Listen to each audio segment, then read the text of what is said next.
He had Zelensky in the White House, and Trump was still fairly new to the administration, and it felt like he really was going to end it. And then it felt like there was this turn. It felt like when he went to the Vatican and he met him there, or maybe he was in the ear of some other leaders, but it seemed like he decided to keep it going. And I just didn't understand why, because he doesn't require the funding of the arms makers, or is it that other members of Congress put the pressure and said, we've got to keep this up? It never computed for me. It's first of all, your description is exactly right, Brian. He did pivot. He pivoted in favor of the war. That was fairly recent, and that's when I said it's not Biden's war anymore. It was Biden's war after Trump was sworn in. It was Biden's war for several months. No one disputed that. It has now become Trump's war because of the pivot. Your description was exactly right, but you point to the bigger question, which is why. Yes, some members of Congress, as Lindsey Graham and some others, Tom Cotton, but it's really people around the White House. It's people in the Trump inner circle, not all of them. If you said, who's got this right? Who wants to get out and keep out? It's JD Vance and uh, uh, sorry, well, anyway, JD Vance primarily. I'm sorry, Pete Hegseth. JD Okay. Vance and Pete Hegseth have it right. The people who have it wrong, I would say Marco Rubio, General Keith Kellogg, who's one of his top advisors and envoys to Ukraine. Um, uh, Mike Waltz, who was briefly the national security advisor, he's now ambassador to the UN, but he's still around. He's still part of that inner circle. And even Steve Miller, who was pretty sound. Usually, I agree with him. Came out the other day, was critical of Russia. So there is a group around Trump who are pro-war. They're the neocons. Now, again, Trump just doesn't have a lot of experience in this. I know he was president for 4 years. I get it, but he was so caught up in the Russiagate and the impeachment and the COVID and a lot of other things that kind of, really destroyed his first term. He's learned lessons from a lot of that. He's doing much better this time, particularly on the economy. But these neocons have not gone away, and they're still around, and they're tipping him towards expanding the war. Now, the biggest, I'll say, delusion, because we have a lot of evidence to the contrary, are the role of sanctions. Now, I happen to be an expert on sanctions. I did this for the intelligence community for 10 years. I put a special committee together for the Committee on Foreign Investment to the United States. I did a lot of intelligence work related to that. I worked with the National Intelligence Council and the CIA. I said that the sanctions would not work when they put them on immediately in February 2022 after the special military operation. Biden put on sanctions. I teach a class in financial warfare at the U.S. Army War College and down in Carlisle, Pennsylvania, and I taught that class in April.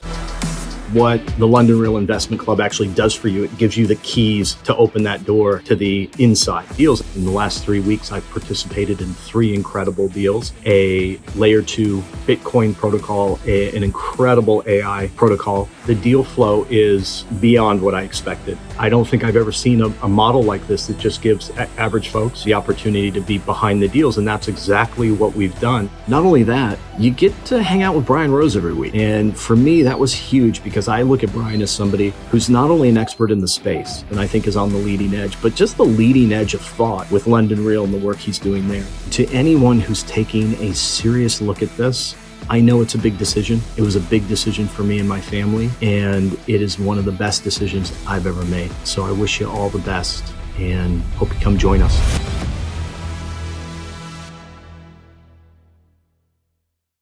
2022. So it was really just a few weeks after the invasion and after the sanctions were put in place. And I told my class, it's a small group, about 13 people, mid-career officers, lieutenant colonels, brigade commanders, Navy commanders, and others.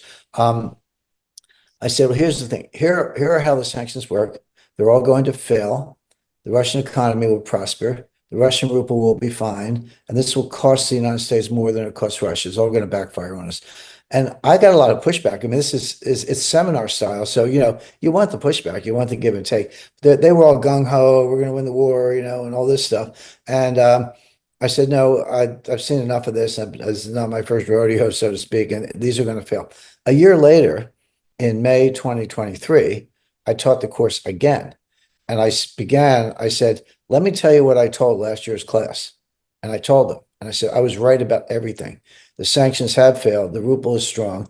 And today, Brian, I mean, this was true 2 years ago, but it's true today. The Russian economy is outperforming the U.S. economy. The Russian ruble is stable against the U.S. dollar. Remember Biden, banging the table. The ruble is going to be rubble. The ruble is going to be rubble. It's not. It's actually a little bit stronger against the U.S. dollar. The U.S. stole $300 billion of U.S. Treasury securities that were lawfully purchased and owned by Russia as part of Russia's reserves. Russia had about $600 billion in reserve positions.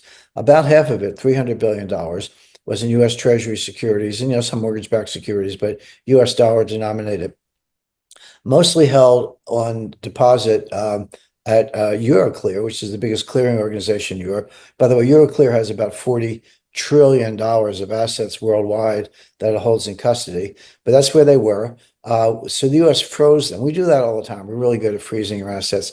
But then we went a step further and began to steal them as collateral for loans to Ukraine, which is completely non-creditworthy, to pay for the war against Russia. So here, Russia's lawful exports of oil, they earn them dollars that they invested in the U.S. Treasury market, trusting the U.S. and the rule of law, have been stolen and converted into loans to finance Ukraine to fight Russia. So it's almost like Russia's paying for the war against themselves. That has implications for the U.S. Treasury market that we can talk about. The smartest thing Russia did, and this, the head of the central bank of Russia is Elvira Nabiullina. I always say she's the only central bank in the world who really understands her job. But she began in 2009. It's 2009, 15. So this was 16 years ago, to buy gold, physical gold. And Russia got to the point where 25% or $150 billion of their $600 billion in reserves was in physical gold in Russia, not anywhere else. You cannot hack gold. You can't trace it. You can't freeze it. You can't do anything with it.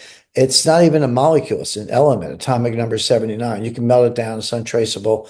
So that was smart. Now here's one of the ironies. I love these little ironies. So we steal $300 billion from the Russians, right? So their reserve position gets whacked to that extent, which is a big hit. But on the $150 billion of gold, because of the geopolitical conflicts and because of the loss of trust in the U.S., they have made over $60 billion of mark-to-market profits on the gold, because they started buying that gold in 2009, and gold was still, I don't know, like $700 an ounce at the time. But now it's actually today it's very close to an all-time high. It's up well over $3,400 an ounce. But my point is, yeah, we're still in their treasuries, but they make $60 billion on the gold. So she knew what she was doing, and Russia. That's one more reason why Russia is not in financial distress, because they have physical gold that you can't steal. Hey, I know investing in crypto is scary. It takes a real leap of faith because there are so many scams, rug pulls, and bad actors out there. It's a dangerous business, which is why 95% of people lose all their money.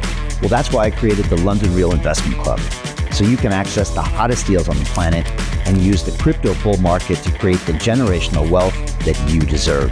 Join my team of over 100 people from around the world that are making millions of dollars behind the scenes investing in blockchain, AI, Web3 games, DeFi, Bitcoin, and more. Don't miss out. Click the link below to book a call with one of my team now. But hurry, this bull market will end soon. I know investing crypto can be scary. That's why you gotta join the investment club. Pull the trigger. Let's do this.